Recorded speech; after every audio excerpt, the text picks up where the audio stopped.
أعوذ بالله من الشيطان الرجيم. بسم الله الرحمن الرحيم. يا بني إسرائيل قد أنجيناكم من عدوكم وواعدناكم جانب الطور الأيمن ونزلنا عليكم المن والسلوى كلوا من طيبات ما رزقناكم ولا تطغوا فيه فيحل عليكم غضبي ومن يحلل عليه غضبي فقد هوى. یہ سورہ طٰہٰ کی آیت نمبر 80 اور 81 ہے، یعنی 80 اور 81، اور ترجمہ اس کا یہ ہے کہ اے بنی اسرائیل، ہم نے تم کو تمہارے دشمن سے نجات دی اور طور کے بابرکت جانب تم سے وعدہ کیا، اور ہم نے تمہارے اوپر من و سلوہ نازل کیا. ہم نے جو تمہیں رزق دیا ہے اس میں سے کھاؤ پاکیزہ چیزیں، اور سرکشی کی راہ مت اختیار کرو، ورنہ تمہارے اوپر میرا غضب نازل ہوگا، اور جس کے اوپر میرا غضب نازل ہوگا وہ نیست و نابود ہو گیا. اب یہاں سے بنی اسرائیل کا تذکرہ شروع ہو رہا ہے، جو بنی اسرائیل کا ذکر پہلے بھی چل رہا تھا، اور موسیٰ علیہ السلام کا یہ فرعون سے مقابلہ اور ان کی گفتگو اور ان کی بات، اور پھر فرعون کا انجام یہ بیان ہوا.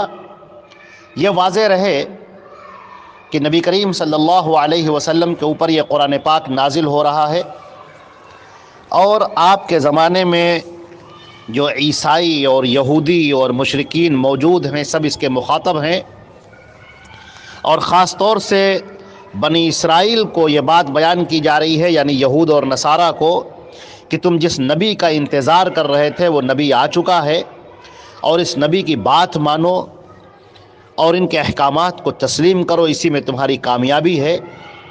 اور اس کے بعد اب بنی اسرائیل کو یاد دلایا جا رہا ہے کہ تم اپنی تاریخ پر غور کرو اور تم دیکھو کہ اے بنی اسرائیل، ہم نے تم پر کس قدر انعامات کیے، اور تمہیں ہم نے کن کن نعمتوں سے نوازا، کیسے ہم نے تم کو فضیلت عطا کی، کیسے ہم نے تم کو دنیا کے اندر بارونق بنایا اور تمہیں دبدبہ دیا، تمہیں شان و شکوہ دیا. ہم نے ساری نعمتیں تم پر اتار دیں، مگر تم نے کیا روش اختیار کی؟ ناشکر پن کا طریقہ تم نے اختیار کیا، اور تم نے برابر شریعت سے روگردانی کی، احکامات کو پیچھے چھوڑ دیا، اور پھر اس کا نتیجہ یہ ہوا کہ تمہارے اوپر غضب نازل ہوا ہے. تو اپنی اس حالت کا جائزہ لو اور اپنے آپ کو دیکھو، اپنے گریبان میں جھانک کر دیکھو، اپنی تاریخ پڑھو، اور اپنے کردار کو، اپنے رویے کو، اپنے عمل کو دیکھو.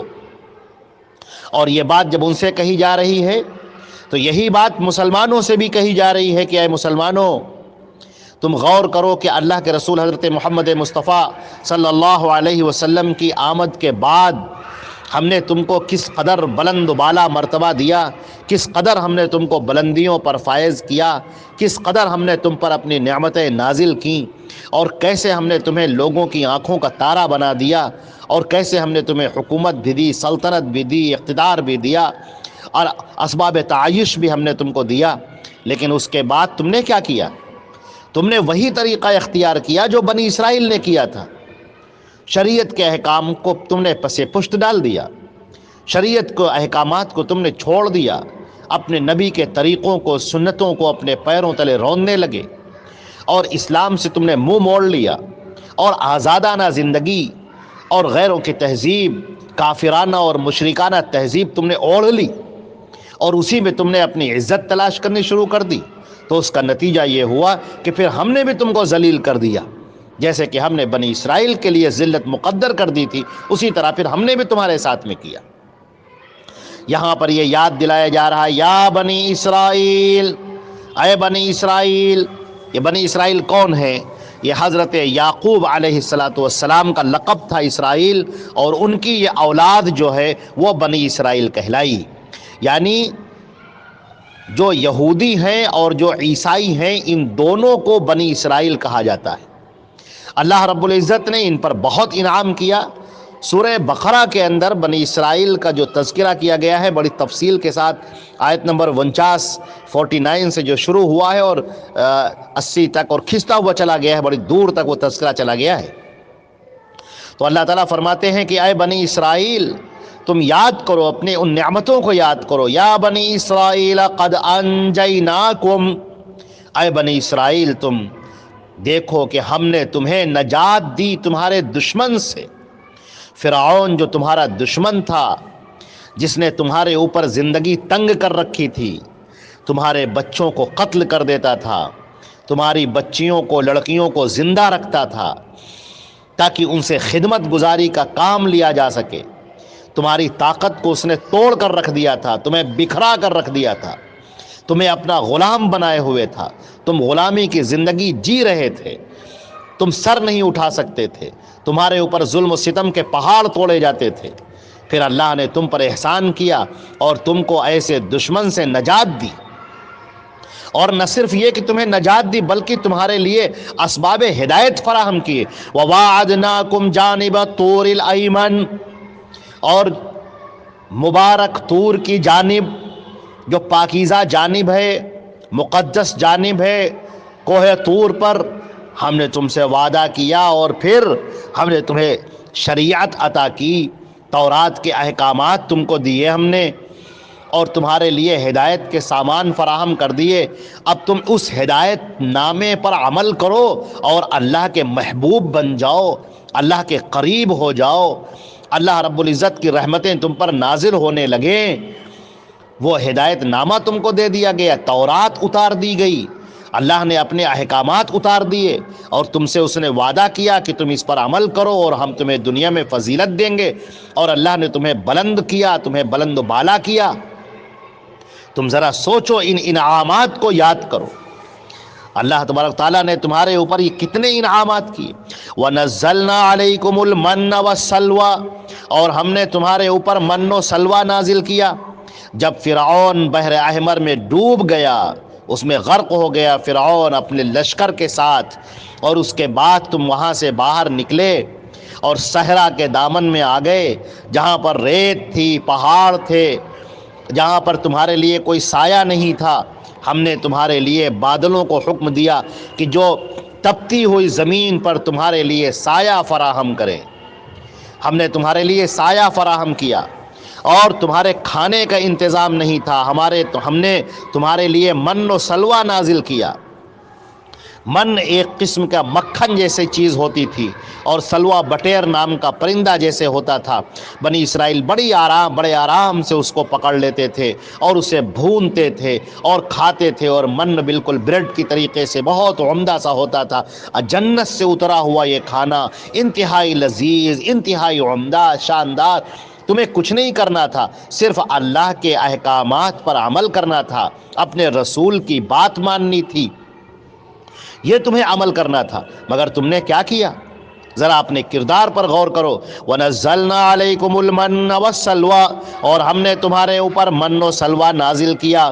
کُلُوا مِن طَیِّبَاتِ مَا رَزَقْنَاکُمْ، کھاؤ جو اچھی چیزیں ہم نے تمہیں دی ہیں، عمدہ قسم کی چیزیں ہم نے تمہیں عطا کر دی ہیں، تم کھاؤ، اللہ کا یہ پھیلایا ہوا رزق ہے، اس رزق کو حاصل کرو۔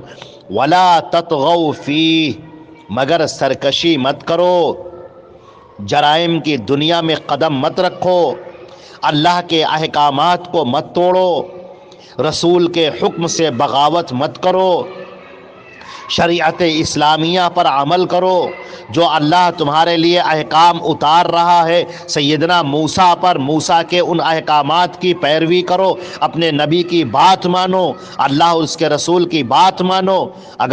اگر تم نے ایسا نہ کیا، اگر تم نے شریعت کے احکام کو توڑا، اگر تم نے تورات کے احکام کو اپنی پیٹھ کے پیچھے ڈال دیا، اگر تم نے رسول کے بتائے ہوئے طریقے سے اپنی آنکھیں بند کر لیں، فَيَحِلَّ عَلَيْكُمْ غَضَبِي، تو پھر تمہارے اوپر میرا غضب نازل ہوگا، تمہارے اوپر پھر میرا غصہ، میرا قہر نازل ہوگا، تمہارے اوپر پھر عذاب آئے گا۔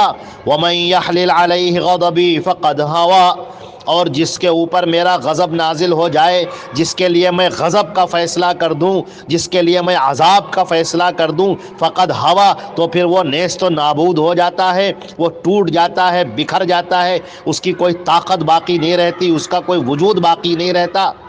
یاد رکھو اس بات کو اچھی طرح سے سمجھو۔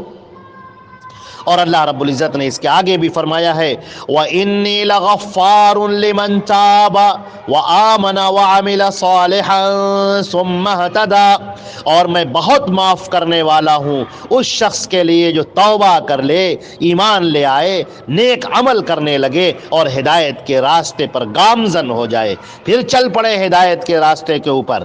اور جب وہ ہدایت کے راستے کے اوپر چل پڑتا ہے، اللہ اس کے گناہوں کو معاف کر دیتا ہے۔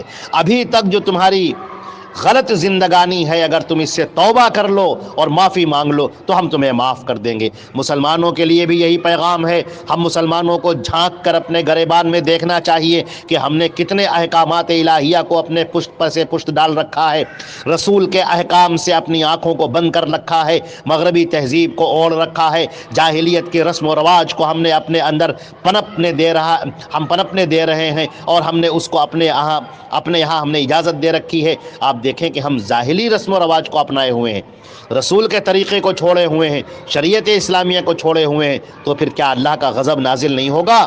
کیا اللہ رب العزت کے عذاب کے کوڑے ہماری پیٹھوں پر نہیں پڑیں گے؟ ہمیں اس پر غور کرنا چاہیے۔ اور اللہ نے فرمایا کہ میں معاف کر دینے والا ہوں۔ اگر کوئی معافی طلب کرتا ہے، معافی مانگتا ہے، رسول کے طریقے پر آ جاتا ہے، نیک عمل کرتا ہے اور ہدایت کے راستے پر چل پڑتا ہے، تو میں ایسے کو معاف کر دیتا ہوں، اور پھر اس کے لیے بلندیاں ہیں اور اس کے لیے عظمتیں ہیں۔ یہ 3 آیات کی تشریح ہوئی ہے انشاءاللہ۔ یہ آیت نمبر 82 تک اس کی تشریح ہو گئی ہے۔ اللہ نے چاہا تو انشاءاللہ اس کے آگے کا بعد میں بیان ہوگا۔ والسلام علیکم ورحمۃ اللہ وبرکاتہ۔